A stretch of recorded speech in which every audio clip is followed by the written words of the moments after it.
Good afternoon. We're here at Epcot's Festival of the Holidays to take you with us to try the top 5 festival foods. Some of these will be classics, some of these might take you by surprise, but overall they're going to be delicious. Not only that, we're going to show you what the festival also has to offer, such as the cookie stroll and ride overlays like Living with the Land and their glimmering lights. Overall, it should be a great time, so let's go Epcot Adventure. First thing you should do is pick up your festival passport. And if you notice here on the bottom, this is running only until the end of December. So if you're looking to come, make sure you have those plans made already. But inside the passport, there are just some of the things that you can do. So this is fun for kids of all ages. We have our cookie stroll that we just mentioned. There's also a Olaf's Holiday Tradition Expedition, which is a scavenger hunt. And like I mentioned as well, we have Living with the Land, their glimmering greenhouses, and you can also meet Santa Claus over in the Odyssey Building. A little more information about the cookie stroll. On the back of the passport, you can see you have all these different options of cookies to choose from, but you only have to get 5 of them. Once you complete the 5 and get your stamps over on the other side, you can go over, visit the holiday sweets and treats for your festival treat. This year I saw that it is a sugar cookie packet where you can bring it home and actually make your cookies yourself. So a nice little reward. And we also have a new cookie this year, the coffee mocha cookie. You can find that at the Mele Kalikimaka Holiday Kitchen. And we'll see if we check that out and get a little taste of that as well. Our first stop is going to be the Festival Favorites booth, which is some of the most popular foods from the past. Just left the Festival Favorites booth, and we had the intention to go in just for the holiday trifle, which does look amazing. But they did also sell us on the beer flight. Can't go wrong with that. Looks like we have a tiramisu imperial stout, a pecan pie hard cider, and a pistachio nut brown ale. So the holiday trifle is made up of the Italian panettone, and inside is a eggnog custard with a cranberry cherry compote.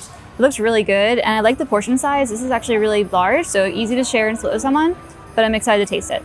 Okay, so after the first bite, eggnog is either like hit or miss. You're gonna love it or hate it, and I was worried about that.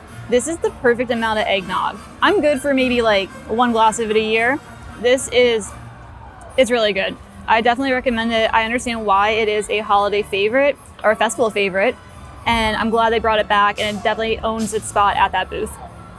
The beers are fantastic, but we got different opinions. My favorite by far was a Southern Tier Tiramisu Imperial Stout. Delicious. If you like stouts, don't pass this up. This is fantastic. I'm not that big of a stout person. It's a little bit too heavy, but I did like the pistachio nut brown ale. Nice and light. It gives you a little bit of that Christmas vibe. So definitely the holiday season. Yep. But you really can't go wrong with any of them. The cider was really good as well. Yes. So I'm not a big cider person, but it's still tasty. Fits right in. Either way, they're all delicious. So cheers.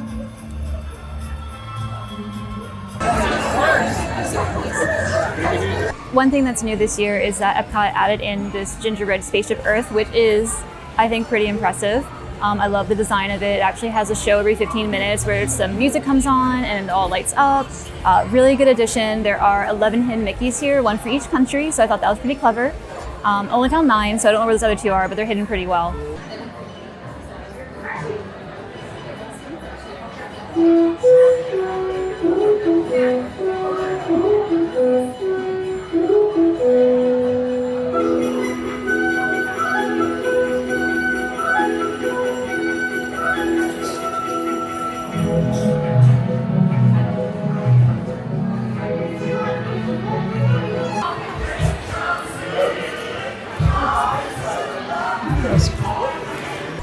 So we mentioned that there are a few ride overlays, and on Figment, that's one of them where he gets a special holiday sweater, and what's new this year, you can be just like him and get your own.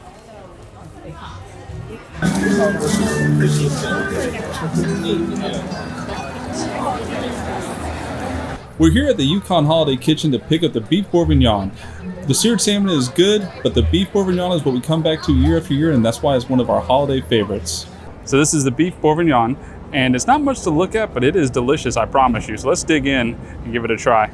Well, let's take a bite of this. Like I said, it's not the most appetizing thing, but it's delicious.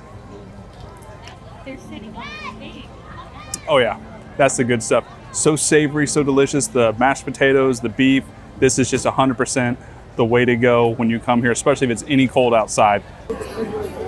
Starting to get dark and all the lights are starting to turn on. Right now we're in the UK. Take a little stroll.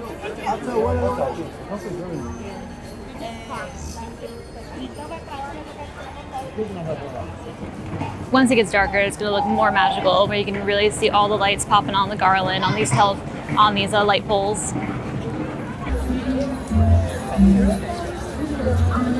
Welcome to the Japan Pavilion in a celebration of the traditional Japanese New Year called Oshogatsu. Can you say Oshogatsu? Shogatsu. That's good. Oshogatsu lasts from January 1st through January 7th. And today, I appear before you as a humble street vendor. But what I sell is a very important part of Oshogatsu. And here it is. It's called a Daruma doll. He's rather handsome, don't you think? Daruma is like a good luck charm. As you can see, Daruma has no pupils in his eyes. The custom among Japanese is to make a wish and paint in the left eye. Actually, I made a wish on my own Daruma doll right over here. Daruma-san doko desu ka? Yes, this is my mini Daruma. And then when your wish comes true, you must paint in the other eye. So my disciples, I believe that if the body is in poor health, then the spirit will also be weak. Thus, Daruma developed a system of exercise to keep the mind and body healthy and to deal with the bandits. So this unique style of exercise and defense traveled all the way to Japan. Practicing with empty hands, it was called kara, meaning empty, te, meaning hands, os, yeah. Oh, all right. Kara, For our next stop, we're here at Lahain. We're here to get the potato latkes. They're one of my favorites year after year. They're hot, they're crispy, they have a great sauce that goes with them. The smoked salmon might be a great alternative as well. Here they are. You get 2 good-sized latkes drizzled with a sour cream dill sauce. Well, it was one of my favorites last year. Let's see if it remains that way. It's fantastic, like always. It's that sour cream dill sauce really sets it off on top of essentially hash browns. But the main thing why it's one of my favorites is not only because of the taste, but because of the price. At $4.75, this is one of those things you really can't miss out on and go wrong with. So definitely worth checking out. One of the most popular things to do here at Epcot during the festival is the candlelight processional. It's every night at 5 o'clock, 6:45, and 8:15. It's different celebrities reading the Christmas story along with a choir. As you can see, it's a huge line, so if you want to do this, you definitely have to line up early.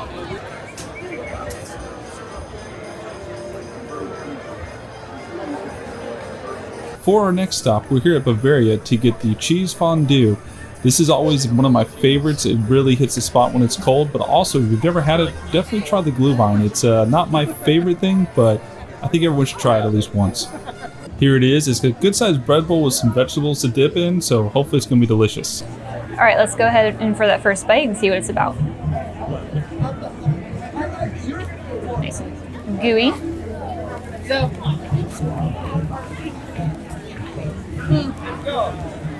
Alright, this is definitely a festival favorite for a reason.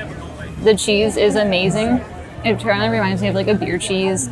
It is really great with the bread. I'm excited to try it with the potatoes and other vegetables and see what else it's about. Hello, everyone. Hello, Santa! Allow me to introduce myself. I am the legendary Barn Santa! Thank you. Well, here in Norway, they call me Fjus Nissen.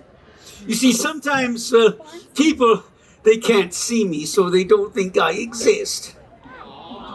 You do see me, right? Oh, good. I see you too. Well, here in Norway at this time of year, we say God Jul. So on the count of tre, let's all say God Jul together. 1, 2, 3. God Jul! Yes, well, it would be a God Jul, but every Christmas is the same.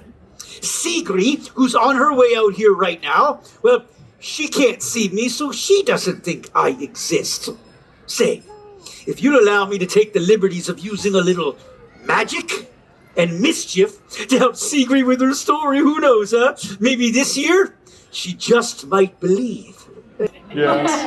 When nights are getting longer and lakes will freeze to ice, the mother mouse warns strongly about a foul device. You must avoid the mouse trap, but there is not to fear. We'll all be celebrating at Christmas time this year. Hej son och hoppsan och trallerallera. Om julekvällen där ska allesammans vara glad. Hej son och hoppsan och trallerallera.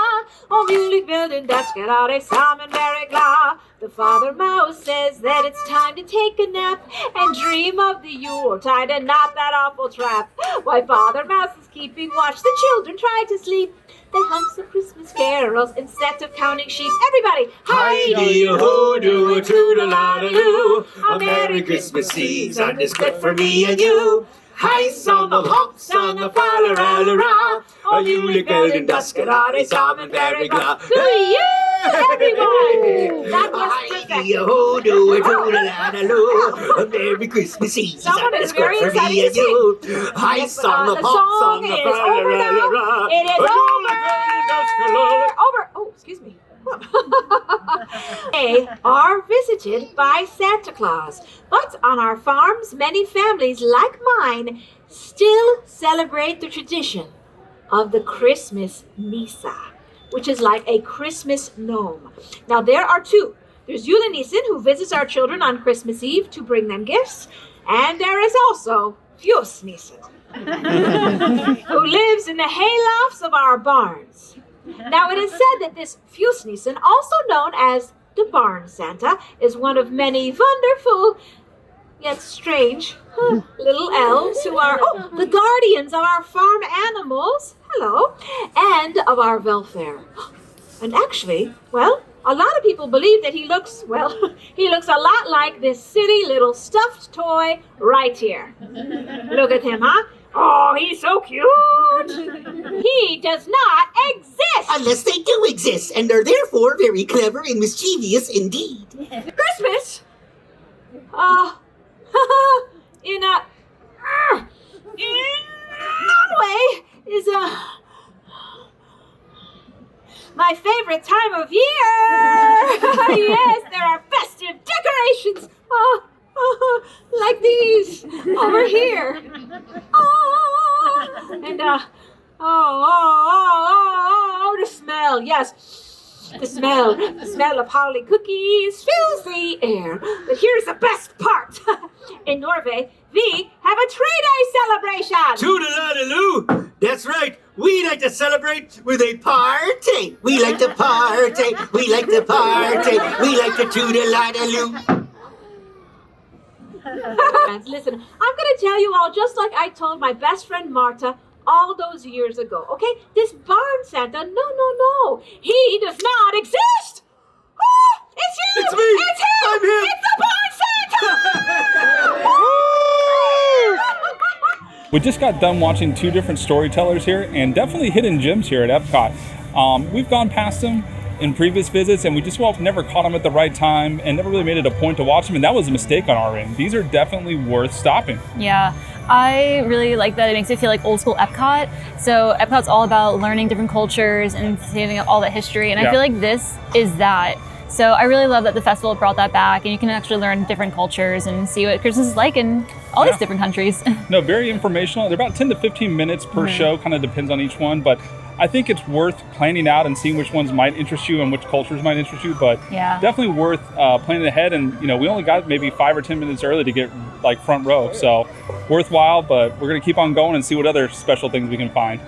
We're here at the Odyssey Building for the apple crumb cake, but this is also where you come to meet Santa. I don't know if he's in anymore. It's kind of late in the night, but we'll find out. Unfortunately, it looks like we missed Santa today, but it has a really cool setup. The times are a little bit limited, so you definitely want to plan ahead for that.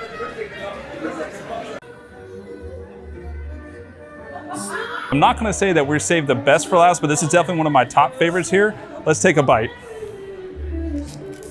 Ooh, it's crumbly. It's got some sauce. Okay. Yeah, it's definitely good that we saved this one for last because this is decadent.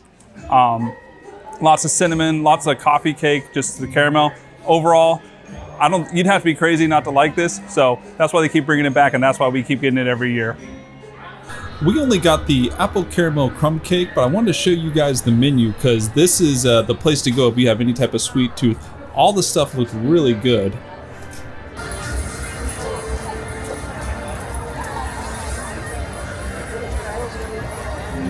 walking by this area and I saw Sensi is a sponsor, and here we have different areas, and as you get closer you get to smell what the diagram is basically. So this one is a maple apple bourbon, and it is strong on the maple, that is for sure. We got frosted cedar, and there's a little cardinal. This one isn't near as strong as the maple though. And now we're on to the ginger cookie crunch.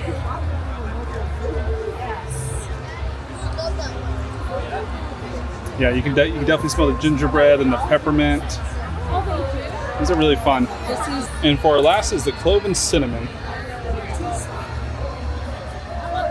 That's so much fun. This is like the traditional holiday. The traditional holiday scent, but also like you can make this on your own kitchen. Yeah. Put it on the pot and simmer. And now we're at the land for our favorite Christmas overlay, Glimmering Greenhouses. Gifts we receive from the land. Join us as we ring in the most bountiful time of the year.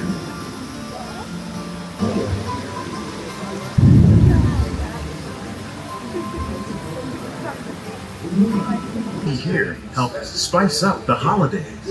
The bark of cinnamon trees, like the one growing beside you, is used to make cinnamon sticks.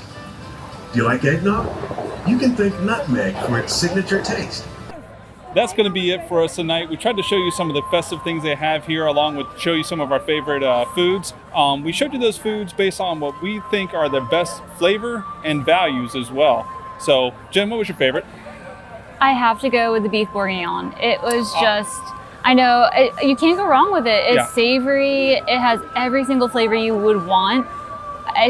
For the holidays, it hits like everything you would want. Really. No, that was my favorite as well. I mean, everything else was delicious.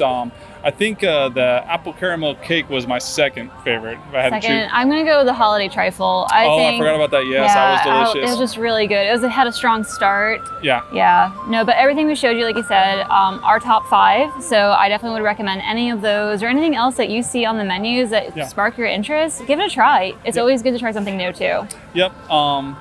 Well, with that being said, thank you for joining us. It's been a great night, and we appreciate you watching.